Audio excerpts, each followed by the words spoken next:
ओम शांति। 16 तारीख के बाबा के महावाक्य हैं। बाबा ने कहा, मीठे बच्चे, ड्रामा की यथार्थ नॉलेज से ही तुम अचल अडोल और एक रस रह सकते हो। माया के तूफान तुम्हें हिला नहीं सकते।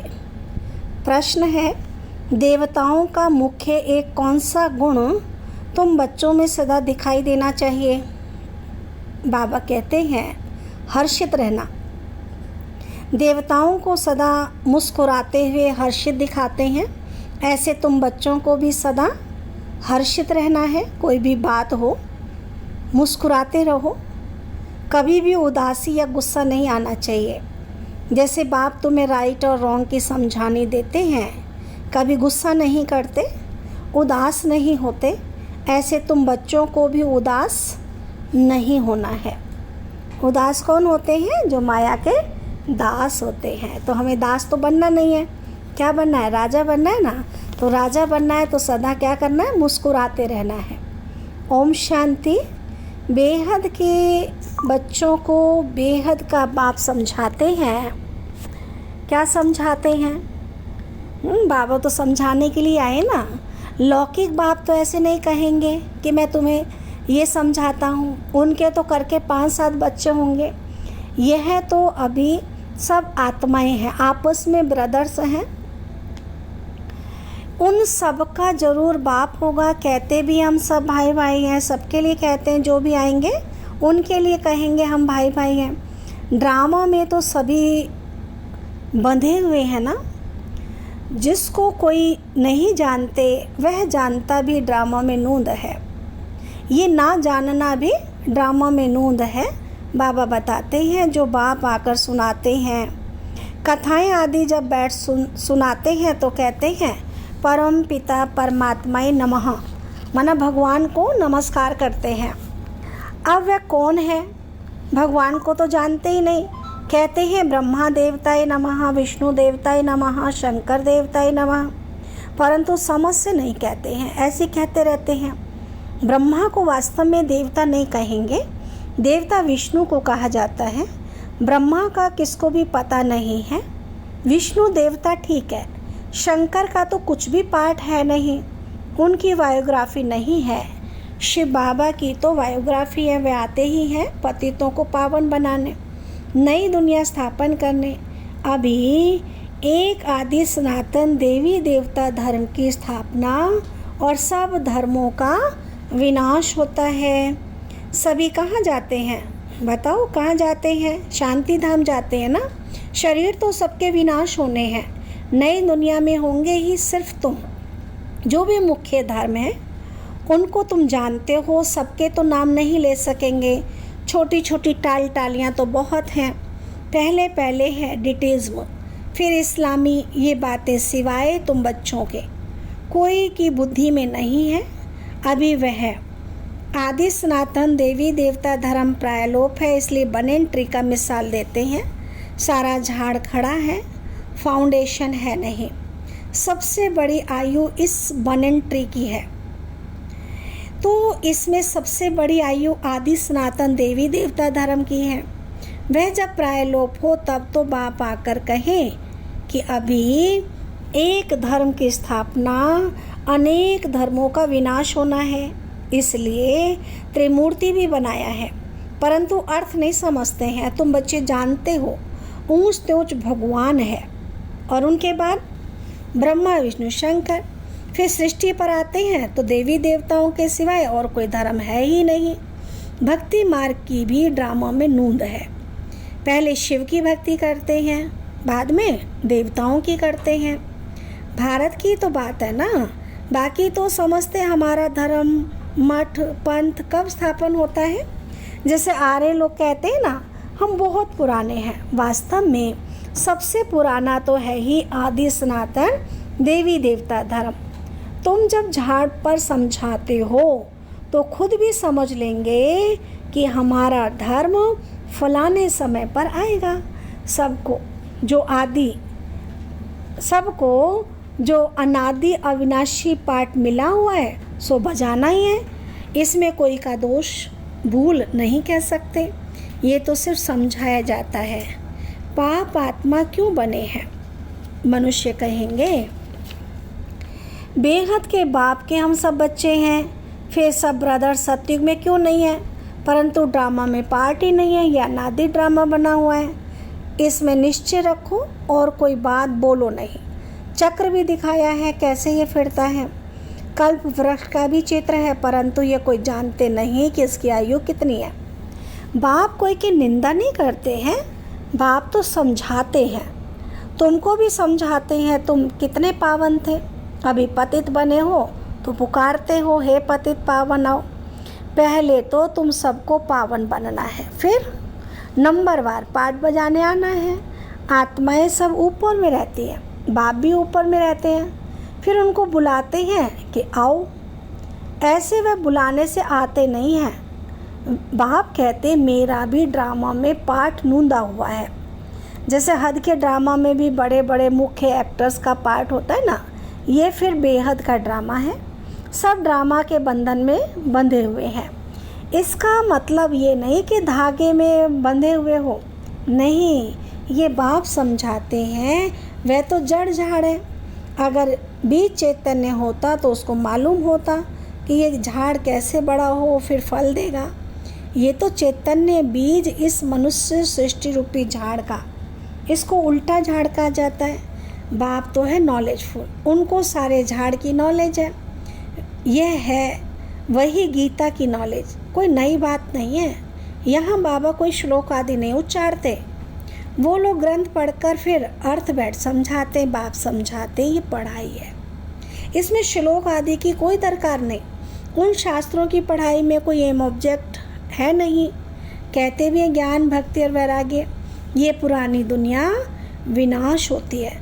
सन्यासियों का हद का वैराग्य, तुम्हारा बेहद का वैराग्य।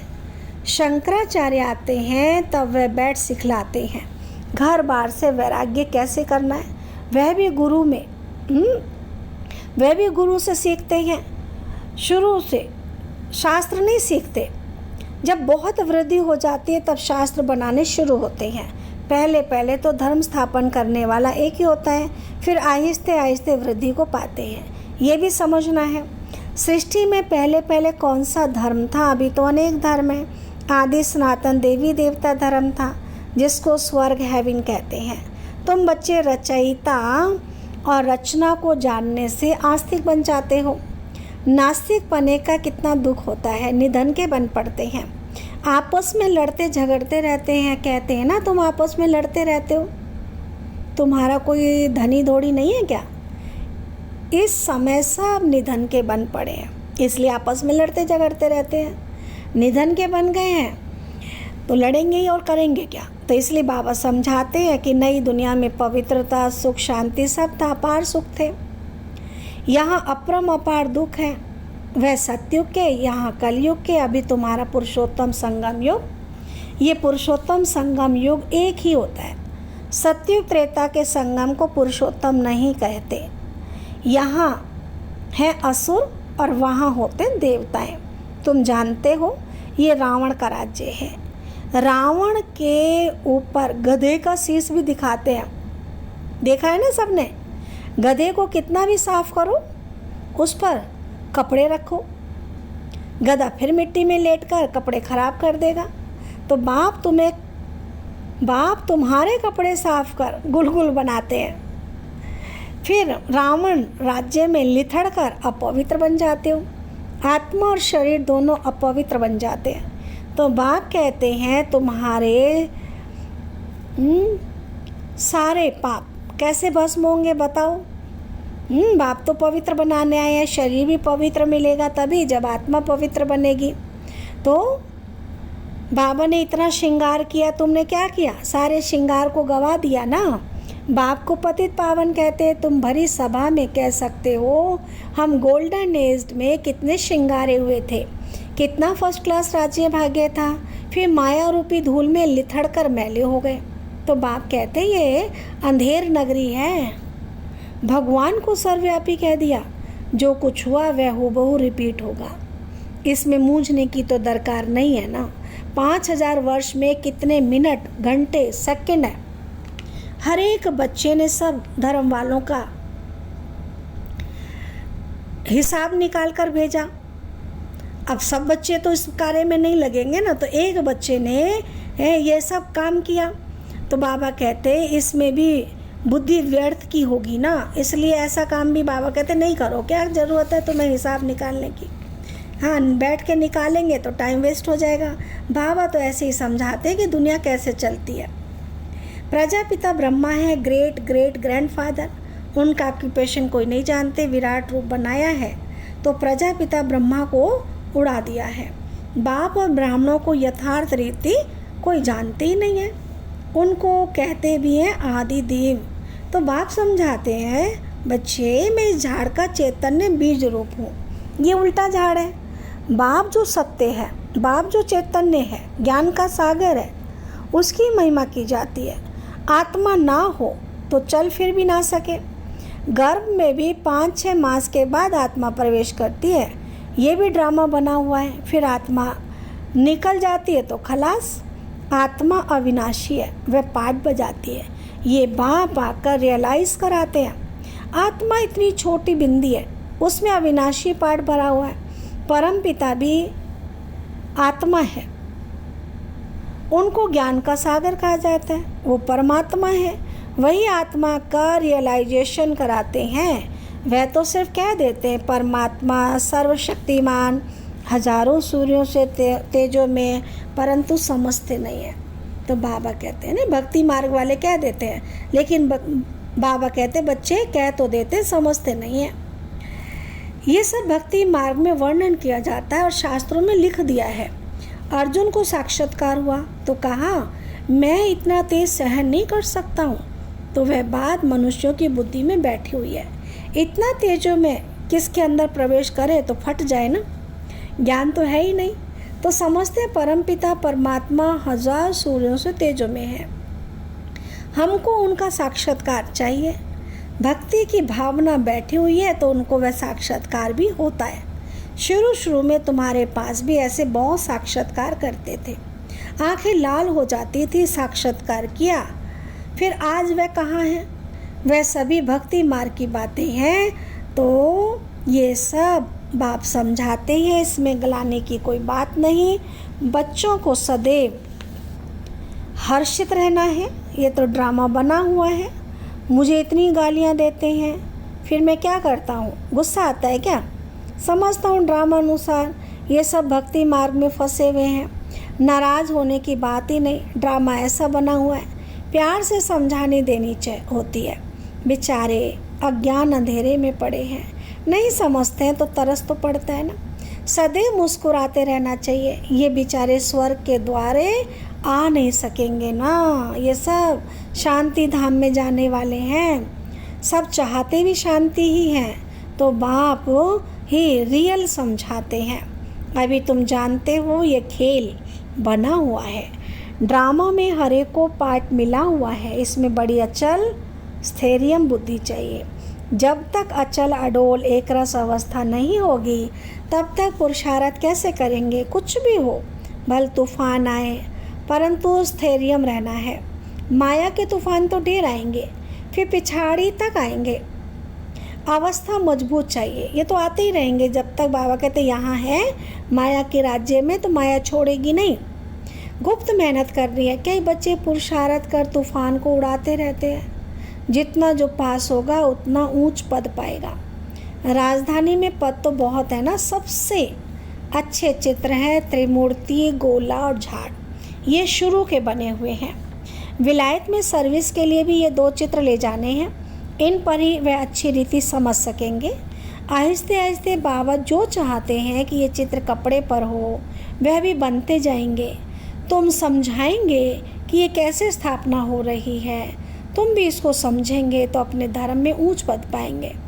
क्रिश्चियन धर्म में तुम ऊंच पद पाना चाहते हो तो ये अच्छी रीति से समझो, है ना। ये राज है कि किसी भी धर्म की आत्मा है, अगर वो परम पिता परमात्मा को याद करेगी तो अपने धर्म में भी ऊंच पद पा सकती है। अच्छा, मीठे मीठे से कीला दे बच्चों प्रति माता पिता बाप दादा का याद, प्यार और गुड मॉर्निंग। रूहानी बाप की रूहानी बच्चों को नमस्ते। हम रूहानी बच्चों की रूहानी बाबा को नमस्ते नमस्ते नमस्ते। धारणा के लिए मुख्य सार है, इस पुरुषोत्तम संगम युग पर पवित्र बन स्वयं का श्रृंगार करना है। कभी भी माया की धूल में लिथड़ कर श्रृंगार बिगाड़ना नहीं है। सेकंड पॉइंट, इस ड्रामा को यथार्थ रीति समझकर अपनी अवस्था अचल, अडोल, स्थैर्यम बनानी है। कभी भी मूंझना नहीं है, सदैव हर्षित रहना है। कुछ भी हो जाए, खुशी ना जाए। वरदान, सोच समझकर हर कर्म करने वाले, पश्चाताप से मुक्त ज्ञानी तो आत्मा भव। डिटेल है, दुनिया में भी कहते हैं पहले सोचो फिर करो। जो सोच कर नहीं करते, करके फिर सोचते हैं तो पश्चाताप का रूप हो जाता है। पीछे सोचना ये पश्चाताप का रूप है और पहले सोचना ये ज्ञानी तो आत्मा का गुण है। द्वापर कलयुग में अनेक प्रकार के पश्चाताप ही करते रहे, लेकिन अब संगम पर ऐसा सोच समझकर संकल्प व कर्म करो जो कभी मन में भी एक सेकंड भी पश्चाताप ना हो, तब कहेंगे ज्ञानी तू आत्मा। स्लोगन दिया बाबा ने, रहम दिल बन, सर्व गुणों और शक्तियों का दान देने वाले ही मास्टर दाता हैं।